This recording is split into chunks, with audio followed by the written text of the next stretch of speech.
that I would associate with financial engineering. And I'll try to cover four in my, this could be a long talk, but only 15 minutes. Obfuscation, ignoring the paramount importance of liquidity, the garbage in, garbage out problem, and the impact of complexity and opacity. So the obfuscation point, I think is, for this group, perhaps the most important point I'd like to make, and it's not a nice point. And I say this as someone who, in 1985, I started a small group at First Boston called the Financial Engineering Group, and worked on securitization for quite a few years. But I'll give you some of my experiences from then, and then as we've gone on through time. So the way I would like to think about when I started doing this type of work, and it was some of the basic work in terms of some of the CMOs and pass-throughs that were done, we were, if you like, helping commoditize a complex asset. So we were economizing on information, we were creating, increasing liquidity by creating larger bundles for disparate assets, and I thought about what we did in the economist's perspective, that we were sort of adding value to the system, or in the old Smith-Barney way, that we were actually earning it in terms of adding value, of doing good things.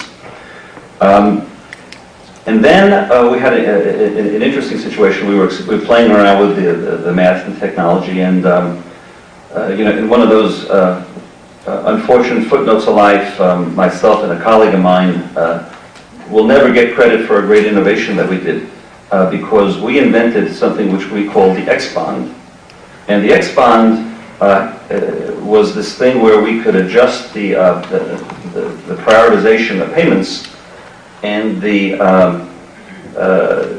person, so you have sort of amplify, if you like, the negative convexity that comes out of the characteristics of mortgages, which they prepay when you don't want them to prepay, and they extend when you don't want them to extend. So we created this X-bond, and we went around and figured, well, this thing is, it's pretty nasty in terms of its characteristic. You probably have to have a really high spread on it.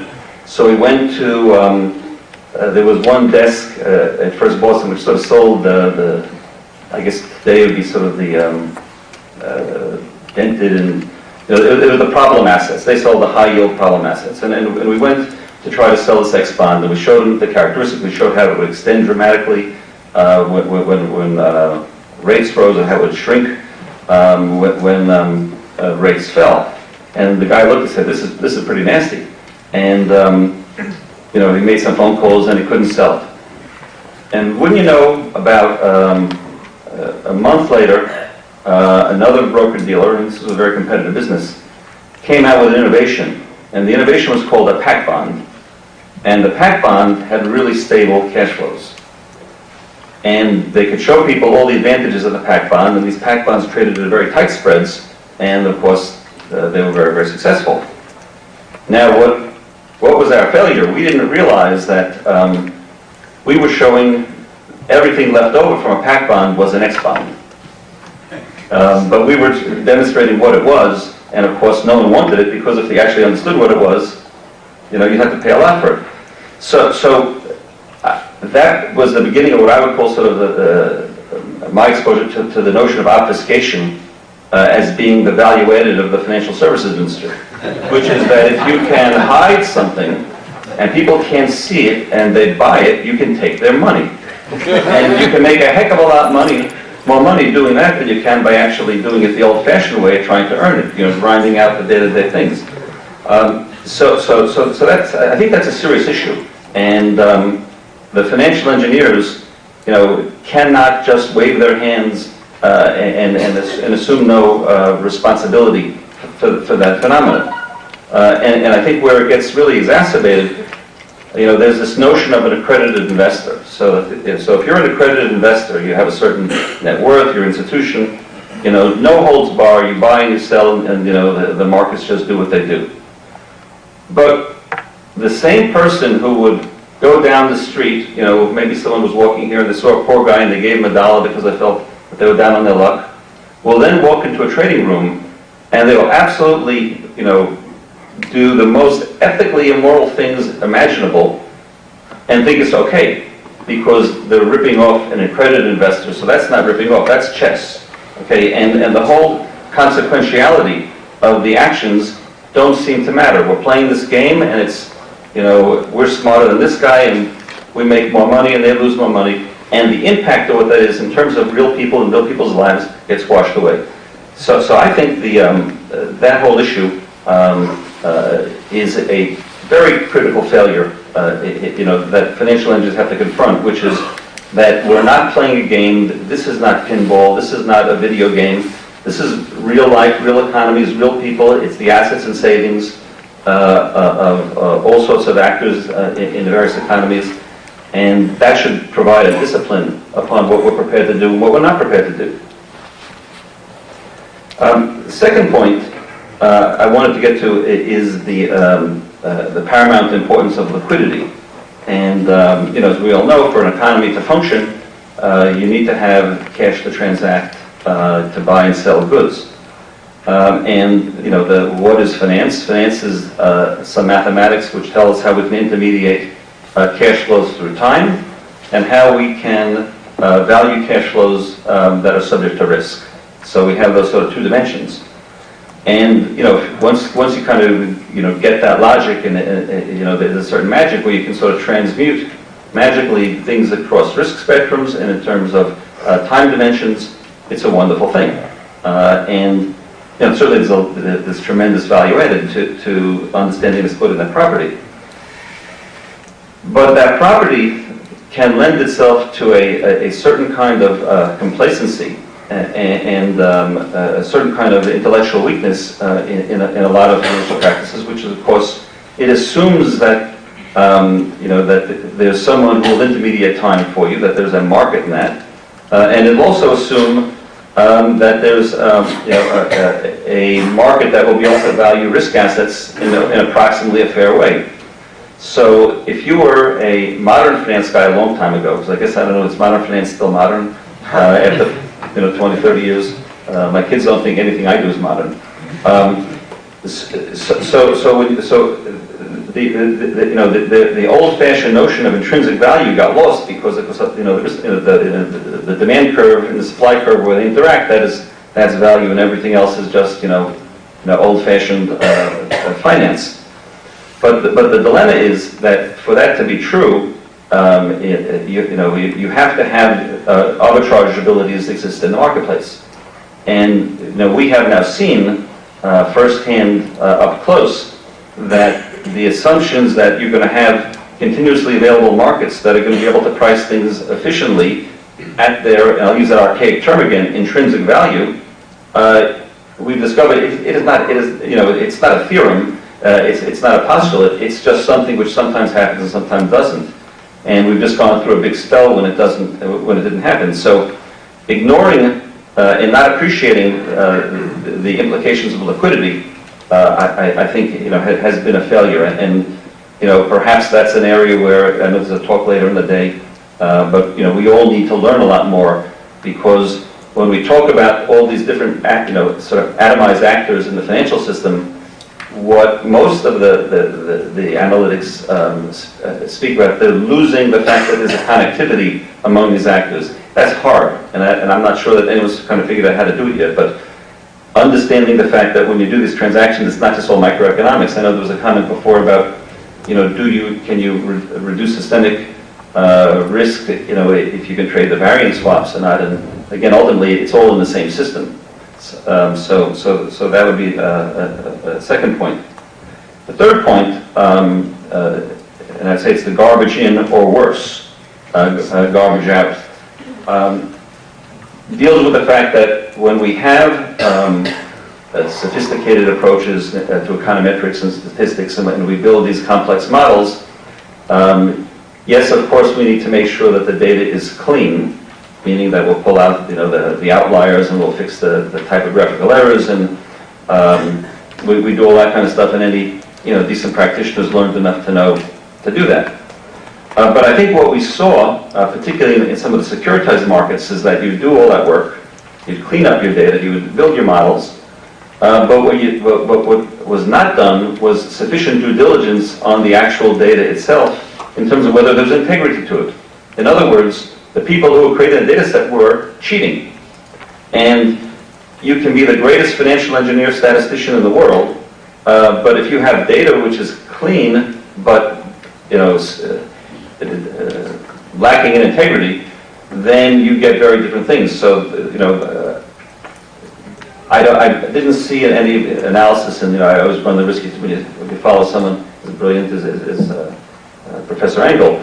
But if anyone has been able to show that you could have found in the subprime data set the kind of behavior that happened, so maybe he could do that, but certainly no one was able to do that, and that's because a lot of the data was bad. Now, yes, of course, there was the home price variable. That's another factor, but there was a huge amount of misrepresentation as to what was going on. So that the foundation that we worked on in terms of data, we have to make sure that it's not only clean but it's accurate. And the last point with respect to complexity has to do with, anyone in this room will of course know that part of the challenge, if you have a complex product, you have to understand what it does. So all of us will roll up our sleeves and we'll do the work, we'll build the models, we'll reverse engineer, and you know that if you don't do that, then of course you don't deserve to be in this room. However, that is not the only risk of a complex product, and I think we saw that very dramatically with the recent turbulence, which is that the markets themselves are exceedingly fragile. So in effect, you've got a certain number of expert players in the market, whether they be broker-dealers or whether they be sort of expert investors. They have a certain amount of capital, and they will provide the arbitrage that keeps the things to trade at approximately, again, I'll use that intrinsic value word, and it works just fine. You can be a passive investor and you can sort of try to free ride this market.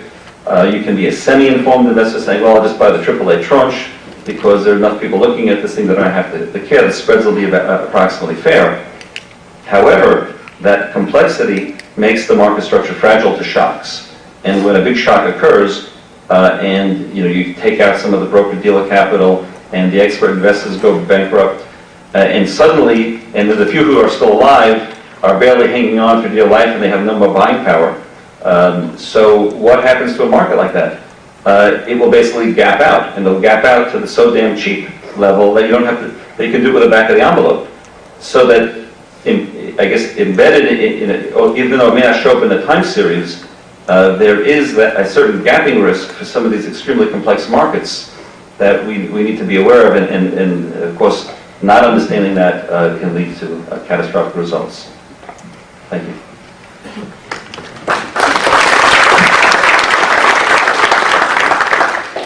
Thank you, Dan. Well, I'm very pleased to be able to offer whatever observations I can to you all from my seat. And my seat for the last 15 years has been largely as a mortgage specialist, first at Goldman Sachs, then at Fannie Mae, most recently at Capital Market Risk Advisors. And that's given me an opportunity to talk with a fairly wide range of investors and market participants.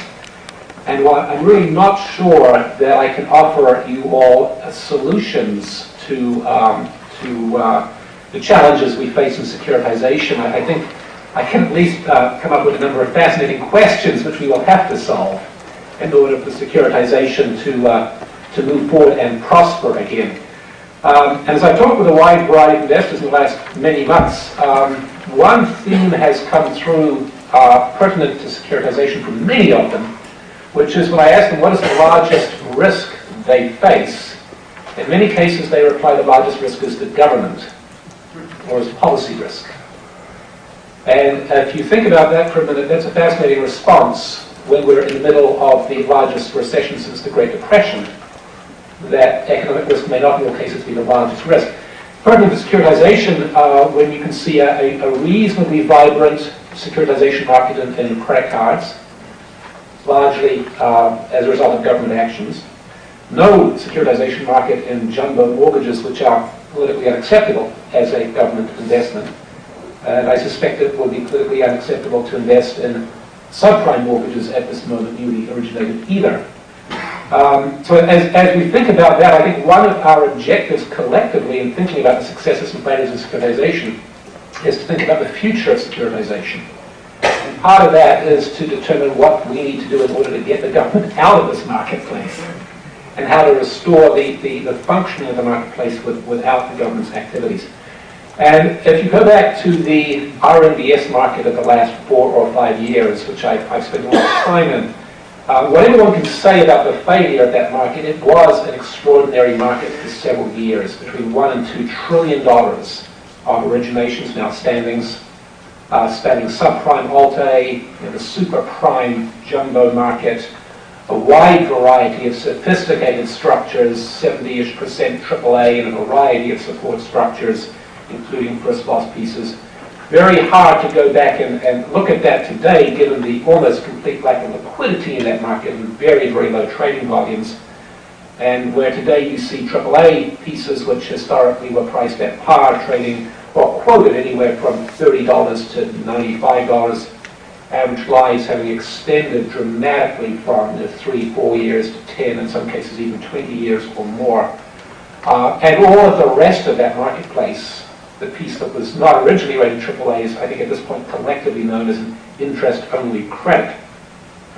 I think that you can look at lots of parents to what's happened in that marketplace.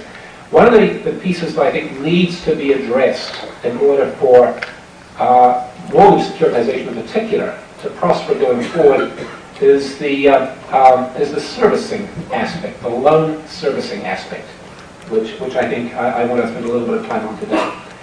And when you think about the trust structure that underlies most securities, and certainly underlies the residential mortgage-backed security, you have a servicer that's been appointed to keep the loans operating properly and to satisfy the interests of the trust structure itself. So there's an agent that's been appointed to do that. One of the problems we've had is as you've generated various classes of security holders, we have generated a principal agency problem. Because the agent you've appointed is now trying to serve a variety of masters with divergent interests. And they're really not sure how to do it, and they're not being paid very much to do it. And they're as scared that they're going to get sued if they do it wrong. So the very simplest thing for them to do is the least possible. They do very little, they reduce their litigation risk, they don't spend resources, and at the end of the day, we don't necessarily get an optimal result. Divergent interests within the trust structures are very well known, but it's worth, I think, repeating them here. And if you think of a trust structure in its simplest form, you have a senior piece and a support structure, much like the X-bond in the credit dimension. And today, the X-bond is probably best characterized as a credit IO, a credit interest-only piece. And what does the owner of the IO want? Well, primarily the owner of the IO wants is to live. Wants to live as long as possible. Every passing day is a good day, that's provided he continues to get cash flow. That's really what he wants. What does the owner of the senior structure want? They want to get their principal back, and they want some resolution of the underlying loan problems. And that is often in conflict with the interests of the IO holder. The owner of the IO doesn't want the servicer to buy out bonds, doesn't want there to be a short sale, doesn't want there to be a loan modification, anything that could take bonds out of the trust and could negatively affect them. And in some cases, in fact, the servicer may wind up having some financial arrangement with some of the IO holders, and they actually be able to influence the servicer's activities. What does the senior holder want? The opposite in many cases. They want to get as much long-term value out of the loans as they can. They may, in fact, want people to stay in their homes because foreclosure is an expensive option for them. They may want to foster loan modifications. They may want to foster short sales. They may be prepared to put up with some lower payments in the near term because they think they may get more value in the long term. These are difficult judgments to make, but the interests of the security class holders are not necessarily aligned. And if the servicer favors one over the other, they clearly are the potential subject of litigation, which can be very expensive for the servicer. So if you think about the servicer, they got into this gig at origination when times were good, and they accepted a servicing fee that today looks ridiculously small. And what do they accept that servicing fee for? Well, they accepted it to do data processing. And if somebody missed a payment, they expected to make maybe 2 telephone calls to ask them why they missed the payment. They expected to do that maybe 1/2 of 1% of the time. And that is good times servicing. What happens in a crisis is you suddenly get 10%, 20%, 30% delinquency rates. And the servicer activities should be an attempt to try and preserve the cash flows to the trust. That is a completely different business model. You move from what is called general servicing to specialty servicing. And as you move to specialty servicing, the servicer is suddenly called on, if they want to optimize the value of the trust that owns the loans, to be very aggressive. Good specialty servicers tell me that with a delinquent loan, they expect to make about 100 attempts at contact to the typical delinquent borrower until they get a resolution of the case. It could be phone calls. It can be literally standing outside the borrower's children's school waiting to find them, to talk to them about how to resolve the issue. There can be a variety of things that they do. It's a very, very expensive operation and not something that a generalist servicer is set up to do.